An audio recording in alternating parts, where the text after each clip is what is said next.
Well, honestly, if we're gonna talk trike, we really gotta talk a bit more about the history of Lectric and everything. So we launched in 2019 with the XP, and first couple days of selling the bike was probably our first request for a trike. In a way, we have failed our customers, a segment of our customers, because we didn't have the right product for them. And that's just not gonna be part of the story in 2023. But I remember I would just yell over to Rob if I would see someone walking their bike back. I'm like, Rob, we failed another customer. And I think maybe that got annoying after a while. So then he actually started the project. Actually getting it to where it is today was quite a long process and a pretty ugly process. I don't even know how you guys got that retrofitted, but it was at least somewhat of a, oh, this is in the works. I don't know how we retrofitted it either. It just kind of came to be, and we drew straws for who was going to ride it, and pretty sure Austin was on the chopping block for that, so he got out there and it held, and it worked. So it was a good concept, but wasn't it just like being held together by like a bolt or two or something? Like, yeah, it was basically the rear axle was holding everything together by a nut on either side. So. Well, but we learned some super valuable lessons from that super jank thing. I mean, the biggest thing was, we strapped a front hub motor on there. Right. And, we're trying to, get up to speed, or even just starting from a standstill. Like even, so, pulling out of the office into the gravel, it was slipping a ton. Even on the street, like, it was just slipping, and we're like, how are other companies making this work? And I think for us, we came to the conclusion that it just doesn't work. It doesn't work. And that people are just selling this, knowing that, it kind of works. And it's just like, it's almost like they're not prioritizing that trike customer in the same way that they're prioritizing customers of their other products, right? And that's just not how we do things here. So yeah, we learned that didn't work. And so you don't want this front hub, but you want strong throttle.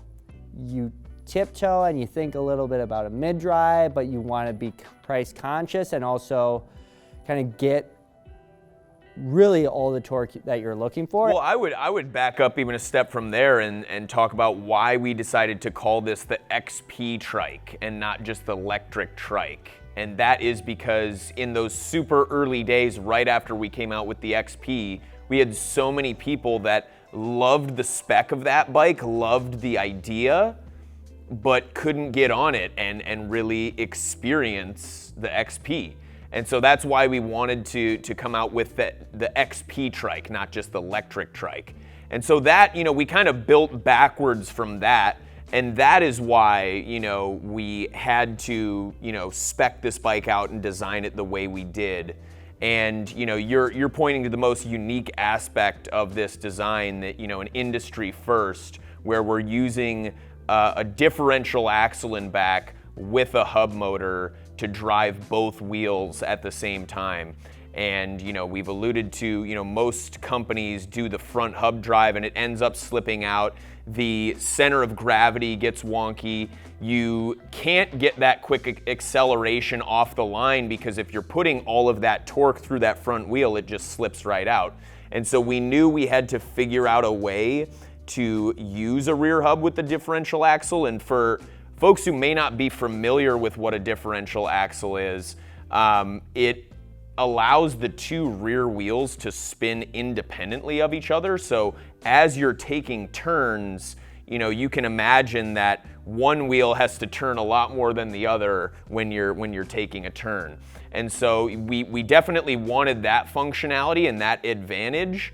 And that makes it more challenging to use a hub drive in the rear here. But Matt and Blake and the rest of the team came up with this idea and were able to execute on it. But we didn't have to compromise throttle at all, make this insane investment on costs or whatever. Like, we were able to keep this really affordable, but we still get a lot of the benefits that you would traditionally get with a mid-drive. So I think that's pretty sick.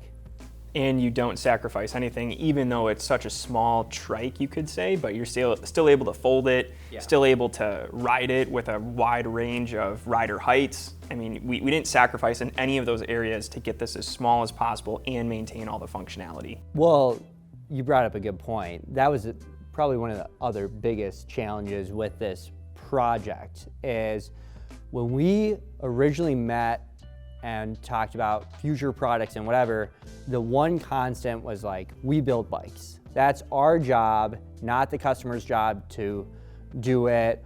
Let's just bust our tail and figure out how we're gonna deliver it to that customer fully assembled. So the actual controller itself peaks at 20 amps. Right. And each one of the pedal assist levels 1 through 5, traditionally for us and our competitors, is going to truncate out the speed at which you're going. So if it's class 2 and it's 20 miles an hour, traditionally pedal assist 1 through 5 would, break out somewhere along there. Our trike will limit at 14 miles an hour at whatever pedal assist that you're in. What actually is being governed is the amount of amps that are translating from the controller to the motor. So we're able to still leverage a lot of the torque at a lower amp. So in pedal assist 1, you're only getting 1 or 2 amps of assistance. So anywhere from 80 to 100 watts, which is like a light push behind your back.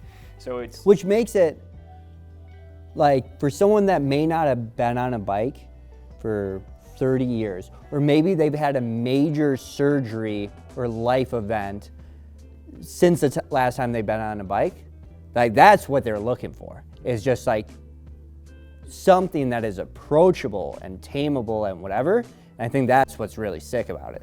And then, the weight on this thing was really important for us as well. And so, we looked at some of the competition out there and saw, hey, these guys are using steel frames, and we're like, why is that? And we couldn't come up with a good answer for that question either. And we've always done everything in aluminum, and we knew we wanted to do the same thing here. So, without the battery, without the rear basket here, we're looking at 65 pounds on this thing. So still manageable enough to be able to fold it down, throw it in the trunk, stow the battery separately, and then go out to the park or, wherever you want to go ride with your family and friends. It was crazy the number of customers that are like, oh, I'm kind of waffling, step through, I just don't know. I'm, this age or this mobility capabilities. Can I get on a step through? And you get a lot of our customers that say, oh yeah, like I'm that same height, or I had that same, life circumstance where I wasn't sure of that. I just hit my step through at 45 degrees and it gives me enough clearance to step over it. And I was like, oh, that's, it's kind of interesting. So I was able to obviously do that on our bikes, tip it to 45 degrees, get some measurements. We actually got it much lower than that, which was awesome. I mean, that's kudos to the engineering team that they were able to lower the standover height in order for the customer to have the lowest step through possible, or very close to industry leading. This is industry breaking in terms of a new price. And it's a little weird because for us it makes total sense where it's priced out, right? We have the 3.0 or the XP itself. And so we took that as our platform and we decided, let's add hydraulic brakes. Let's not use the standard 10 amp, but do the 14 amp because it's gonna be more weight on it and you got additional tire drag. So it kind of just makes sense. You gotta go with the 14 amp on it. And then you add that third wheel, and sure, we did a new design motor system, but there's not that much change in it. And it totally allowed us to price this thing at, $14.99. New for us is the parking brake. You see many other trikes out there that have parking brakes, but it's really just mechanical. Well, ours are hydraulic with dual parking brakes. You not only lock the front wheel, you can also lock both rear wheels with a parking brake. For getting on and off, let's say you want to park it somewhere on a little bit of an incline.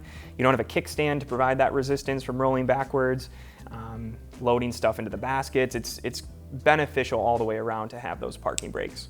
I just think that's really cool is we did not cheap out on any part of this bike, yet we are so much below the rest of the market. It's just a really cool spot, and I think it's really setting this bike up to be a massive success.